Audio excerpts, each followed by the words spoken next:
Let me tell you something right now. What happened inside that elimination chamber, what LA Knight did, should not have been possible. And honestly, a lot of people in that locker room, a lot of people in WWE management, and a lot of people on the internet said it wouldn't happen. They said he was past his moment. They said the window had closed. They said LA Knight was yesterday's news. Yeah. Welcome back to WrestleScope, the channel that tells you what actually happened, not what WWE wants you to believe.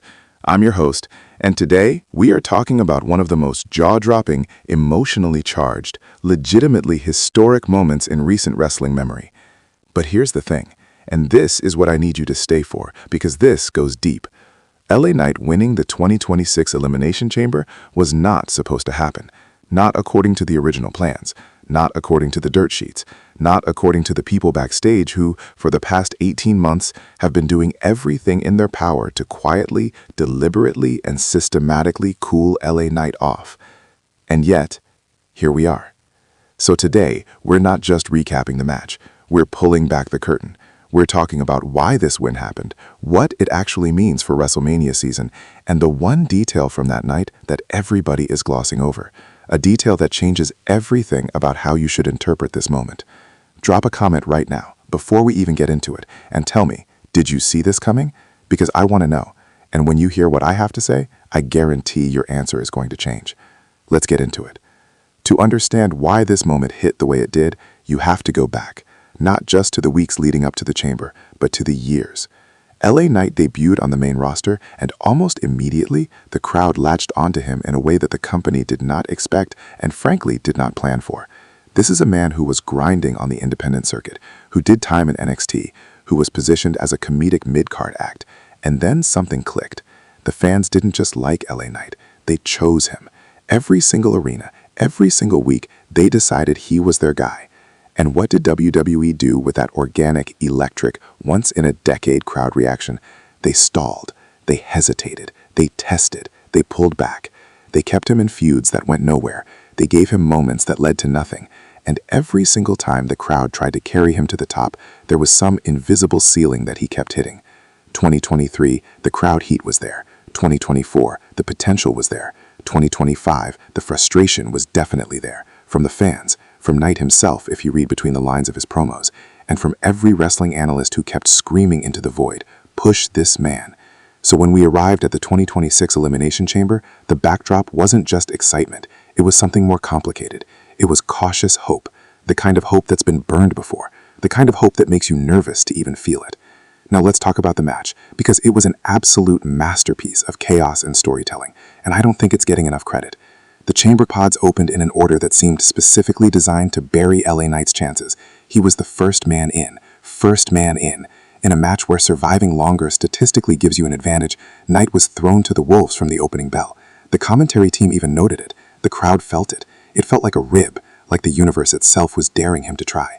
And for the first 10 minutes, he got destroyed. We're talking multiple near eliminations. We're talking being launched pod first into the steel structure so hard that the entire arena winced. One sequence where he was sandwiched between two of the other competitors had people on social media already writing his eulogy in real time. The hashtag Eliminate Knight was trending, and it wasn't from fans who hated him. It was from fans who were terrified that were watching him get sacrificed. But here's where the storytelling got brilliant.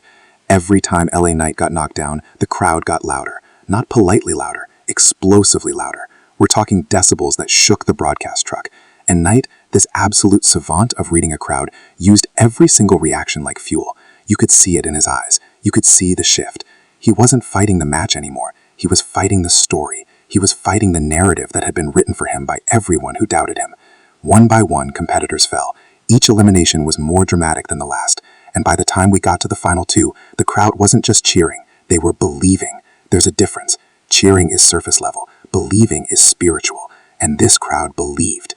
The final sequence. The final 3 minutes of that match was some of the best in-ring storytelling we have seen in a chamber match in years. I'm not going to oversell it. Watch it yourself. But the finish, the actual finish, was poetic. It was the move Knight has been landing all his career, the BFT, connecting at the exact moment the crowd reached its peak, and the 3 count dropped like a hammer. The place erupted. Okay, now here's the part that I promised you. the part that nobody, and I mean nobody in mainstream wrestling media, is giving enough attention to. After the match, when LA Knight was celebrating in the chamber, the camera caught something in the crowd, a section of fans holding signs, and one of those signs, which briefly made it onto the broadcast before the director cut away, read, "They almost didn't book this." Now that might seem like a fan being cheeky, like someone trolling, but combine that with what we know from behind-the-scenes reports in the days since, and a picture starts to emerge that is simultaneously infuriating and inspiring. According to multiple sources that WrestleScope has been tracking for months, LA Knight's chamber win was a late change. We're not talking weeks out, we are talking days. The original plan reportedly had him losing in the final stages, not winning, not heading to WrestleMania as a challenger, losing, again. The change happened because of something that rarely moves the needle in WWE creative discussions these days, a test screening. They ran crowd simulations. They looked at ticket sales data tied to Knight's involvement. They looked at social media sentiment, and the numbers were so overwhelmingly in his favor that the decision was reversed. Let that sink in. LA Knight did not win the Elimination Chamber because WWE creative believed in him from the beginning. He won because the data, compiled from millions of you, the fans, made it impossible to justify doing anything else. This is both incredible and deeply alarming at the same time. Incredible because it proves the power of fan investment. Your voice, your engagement, your refusal to stop cheering for this man even when the company tried to cool him off, it literally changed a WrestleMania season booking decision. Alarming because it means that without that pressure, without that noise, he doesn't win. The story ends differently, and we never know. Which means this question is now more urgent than ever. What happens next? LA Knight is now on a collision course with the world title picture at WrestleMania, and whether you're a lifelong fan or a casual viewer, you understand what that means. WrestleMania is the mountain. It's the moment. It's the validation that every career is measured against. But here's the thing about validation. It only lands if the story is told right. And the story WWE is building right now has some fascinating threats. The championship landscape coming out of this chamber is volatile. The roster is stacked with legitimate threats. And LA Knight, as electrifying as he is on the microphone and in the ring, is walking into this as the ultimate underdog despite being the Elimination Chamber winner. That tells you everything about how he's been booked historically. Even his biggest win is shadowed by uncertainty. My read? This WrestleMania program is going to be the defining chapter of his career. Win or lose at Mania, the story being told between now and then will either cement his legacy or expose a ceiling that even the fans couldn't break through. I know which one I'm betting on. I know which one this audience is betting on. And I think LA Knight, who has never needed anyone to believe in him more than he's believed in himself, knows exactly what's at stake. The man has waited for this moment his entire career. He has grinded, he has scraped, he has survived every attempt to cool him off. And now, standing on the other side of the Elimination Chamber, with WrestleMania on the horizon, he's just getting started.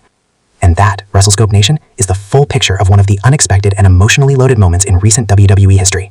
But I want to hear from you. Seriously, this channel only grows when this community talks. So tell me in the comments, did you see the Night Chamber win coming? Do you think WWE made the right call? And most importantly, do you think he walks out of WrestleMania as champion, or does the ceiling finally come crashing down? Every single comment gets read. Every single opinion matters here. That's not a line, that's the culture of this channel. If this video hit different for you, do me a favor and hit that like button. It takes 1 second and it helps more wrestling fans find content that actually goes beneath the surface. Share this video with your wrestling crew, the group chat, the Discord, your one friend who thinks they know everything about WWE. Show them this. Start the argument. It'll be worth it.